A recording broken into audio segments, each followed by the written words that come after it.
Episode 106, the Global Diamond Brokers Hard Truth Diamond Podcast. The Global Diamond Broker. There's only one broker, one That's sheriff me. in town. There's only one diamond stud. That's me. There's only one ROCKSTAR. Yep. That's me. I'm just chopped liver. And I've been around for a long time. I kind of feel like the Rolling Stones in concert these days. Like, they've been around forever. They just did a concert here in Vancouver. And I mean, these guys are geriatrics, for goodness sakes. You know, the first time I saw the Rolling Stones was in 1977 or 78. Am I dating myself? And it was in Buffalo, New York. I think it was the Some Girls concert, if I remember. Was it outdoors? It was in a stadium, yes. It was outdoors. I don't know. Why are you saying it like I should know this? That was I didn't before say my it like time. you should know it. I had to think about it. Because then, the last time I saw them was here in Vancouver. And this is a decade and a half ago. And maybe 2 decades ago. And I had this employee named Rob. And I tell this story because it's kind of fascinating.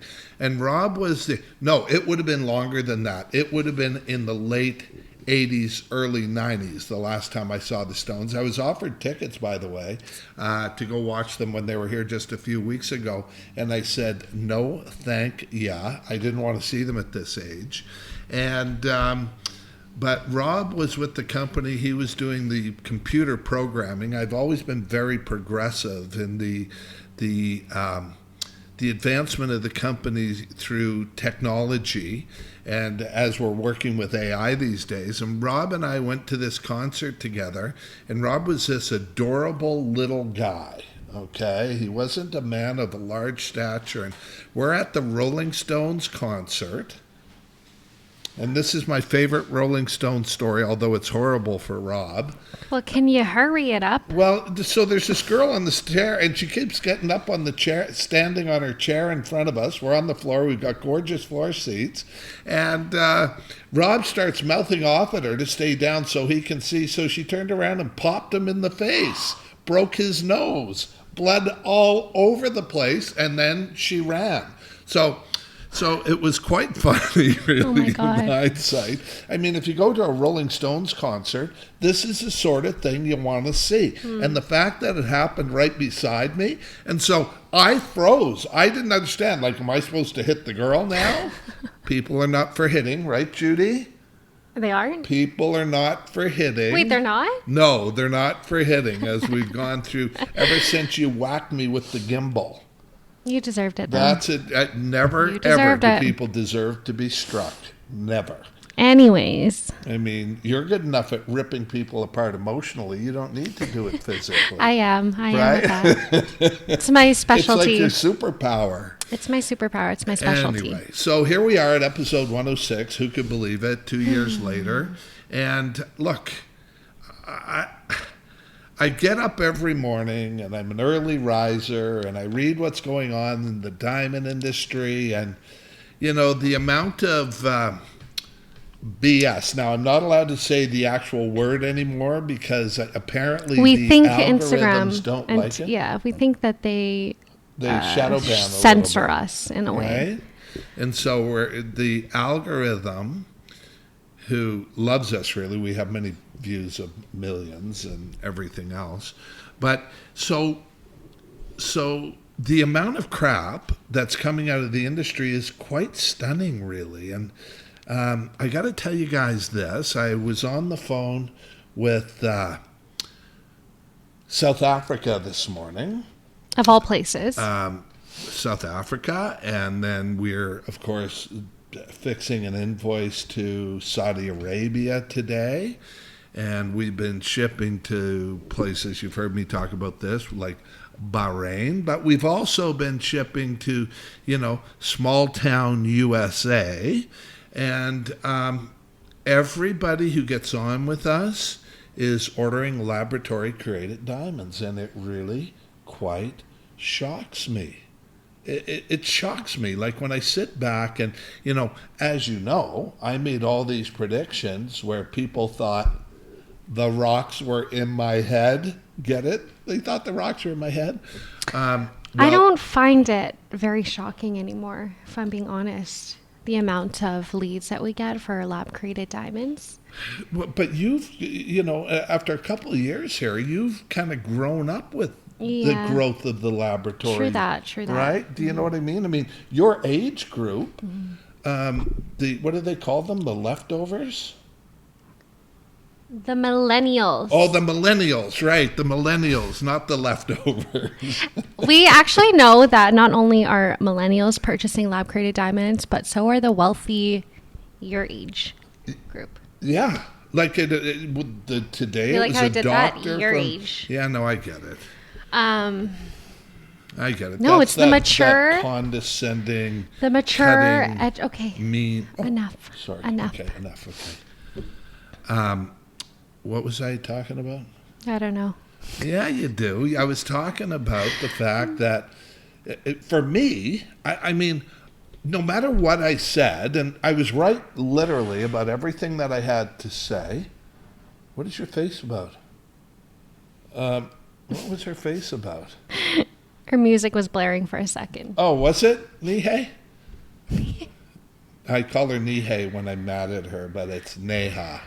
Okay, and Neha is our new member of our team from India. Neha from India, who worked in the diamond industry in India, where 9 out of 10 diamonds come from. Mm-hmm. She's not doing that well, but we really like her, so we're going to keep her anyway. A little bit slower than we anticipated with her MBA. He's just teasing you. She knows I'm teasing her. I tease her constantly. The big MBA. It's okay. Anyway, that was NBA, which is my kind of favorite sport. What's that? Huh? I'm kidding. So De Beers, let's talk about these guys first. Have they sold yet? They're not selling. Yeah. I Like didn't they think ain't. No, who's going to put up money up for that company? It's imploding. This week, De Beers has been hard ass. I love these quotes. So we're reading in the Rappaport Diamond Report, and De Beers has been totally hard ass in terms of their approach to their selling of the diamonds. Because remember, they have to maintain. The only reason mine diamonds are expensive as they are is De Beers limiting the flow into the marketplace. This they're saying it's a new slogan that real is rare. It's an old slogan from 5 years ago when they saw this coming. If you still think diamonds are rare, you need to reevaluate. Yeah, there's stockpiles. What you of think? them.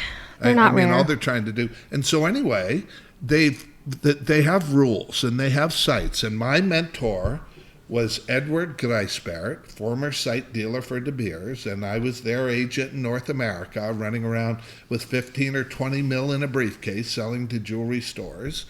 And it's quite fascinating because what happened was, where'd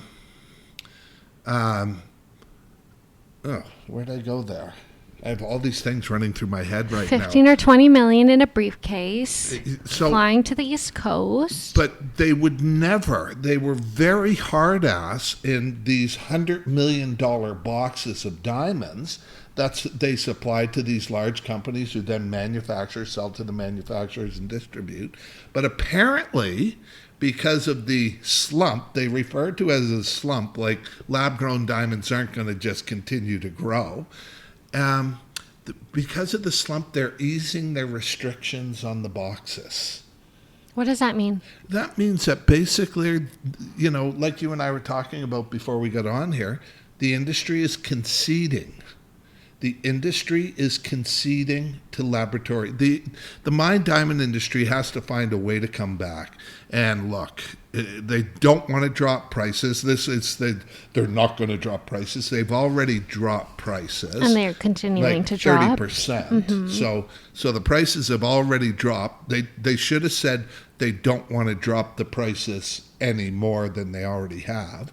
So they're trying to find ways around it. And look, it's a grim time for that industry. And I grew up in that industry. I sat, in the Bourse in Antwerp, probably the most prestigious diamond bourse in the world, where it was the center of the diamond universe for 450 years. I had an office there for 15 years, buying in the bourse, literally at the center of the diamond universe. And I got to tell you, you guys, it's a sad situation of what's happening with it. And this is, I guess, what I'm talking about more than anything. It's, look, we're pro-choice. You want to mine diamond, go get her. Good luck. It's a tough buy right now, let me tell you. But inherent in that is all the problems that come with mined diamonds over laboratory-grown diamonds, and the fact that you have to take your mined diamond and then go out into the world and be up against, when she compares her diamond, and she will, you're up against laboratory-grown diamonds that are bigger, more beautiful, and yet identical in terms of the grading. It's a new landscape out there. It's a new landscape, and it's not going to change anytime soon. It's only getting, worse if you're into natural or mined diamonds, and better if you're into the laboratory grown side. So we'll see where it all goes. But yeah, this morning, when I read that article, I felt sad for the industry. I felt sad because it's kind of like a situation where they're trying to put on a good face, but it's not working. It's just not working. It's not working anymore. There's been a lot of attention drawn to the industry, and as a result of that, laboratory-grown diamonds continue to rule the day. Did I say that well? That was so eloquently said, Colin.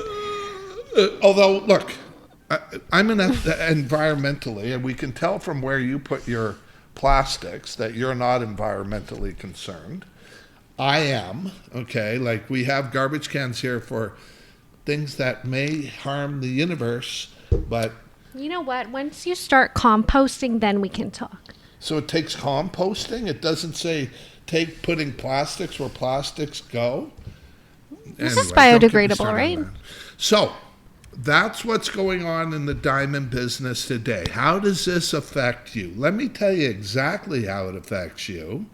You've got to make a decision. And it's an important decision from an ethical, environmental, and really the future of the industry. Because if you go spend, $10,000 on a 1 carat, and your buddy takes his $10,000 and gets her a 4 or a 5 carat. Your money just goes so much further. Right? And they're both diamonds. And then your girlfriends compare their engagement rings, because all women do is compare who's going to win. And the size counts. Size and beauty. Size and size. Oh. Wow, your diamond's so beautiful. That kind of sigh. And then, holy blank, your diamond's so big. That's your wish, isn't it? Beauty and size. You brought back size counts. At first I thought you were talking about something else, but... Yeah. No? Well, in this day and age, with the invention of lab-created diamonds... you don't have to sacrifice quality and quantity. You can have both.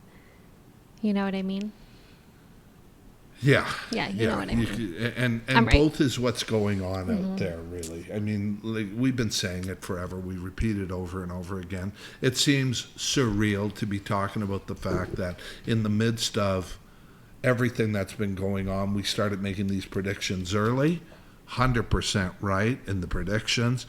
Colin's always right. Unless he's right. around me, then it's me. Always right about my predictions. And it's going to get more so. And now you need to look at, how do you acquire these? What is important in terms of the future of the industry? What's important to the future of the industry? A lot of people out there are talking about the fact that because they're so plentiful, that they will become like... just like the next CZ or... Exactly. Yeah. But the fact is they're diamonds, and what separates them is their hardness.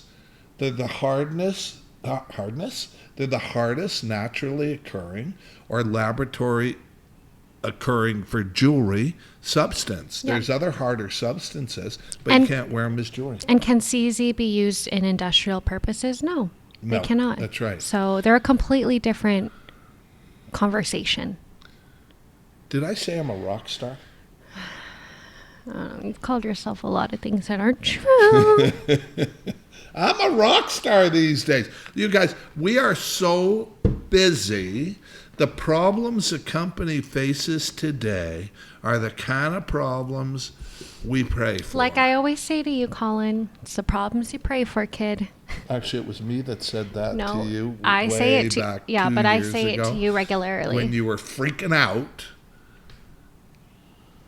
Anyways, yeah, we're busy. Yeah, manufacturing. So we're going out and going to the schools now to hire people to run the manufacturing because we have so many orders. And when we create jewelry, our jewelry is one of a kind, one at a time. We're not a widget company like the online companies where you have the potential to get a ring where, you know, it's cut and sized and all these things happen to it. We make it, our product is a luxury product. So we make it just for you. So when someone orders a ring, so there's a lot involved in that kind of production, and it's the super high end of the industry. You know, I've always brokered the world's most beautiful diamonds. And if you don't think she deserves the world's most beautiful diamond at prices that defy comparison, we may not be the company for you. And we have no problem. We're not selling any G's or H's. Gross and horrible. I did a post again this week about this because those are gone from the atmosphere. They're not going to be a selling product because they're dark. And there's a lot more stuff going on.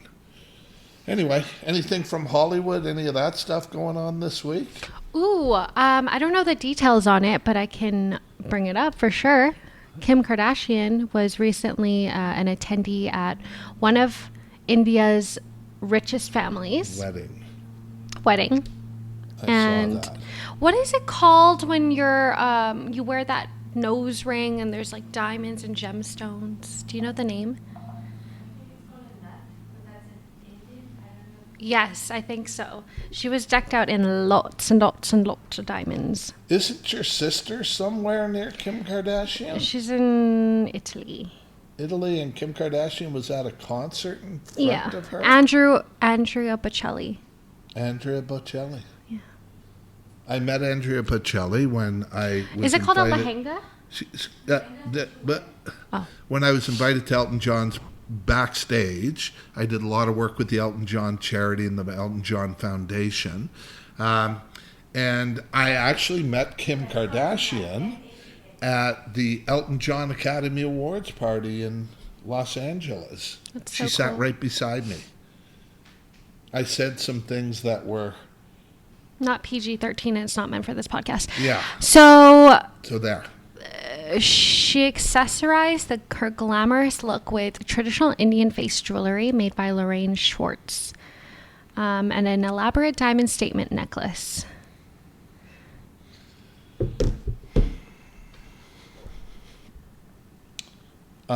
That was Kim Kardashian at the wedding? Holy! Oh, sorry, wrong picture. Jeez.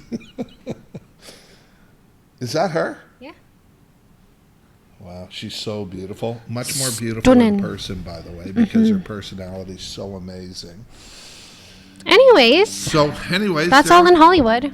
that's what's going on in Hollywood. It's Kim Kardashian again. Can you imagine? What's her skill again? There's really nothing, right? She's just like She's got some extracurriculars. like the guy she went out with and stuff. I would date those guys. Yeah. All right, you guys. Thank you so much for tuning in to episode 106, and we will. It's summer see holiday you. time, so everybody's going to be going on holidays around here. We're going to be taking some time off, but the podcast will continue. Yeah, we'll see you next week with episode 107. Yes, sir. The diamond industry has changed forever. We are changing with it. God bless. Thanks for tuning in. You've got questions, we've got answers, and we also have the world's most beautiful diamonds at prices that defy comparison all around the globe. Ah, thought you were going to say globally. GIA or no way. People have been walking up to me on the street who recognize me and yelling GIA or no way. And I got this again last night walking up to the gym. It seems that this area around here, there's a lot of... Yeah, I made you somebody. Okay, bye.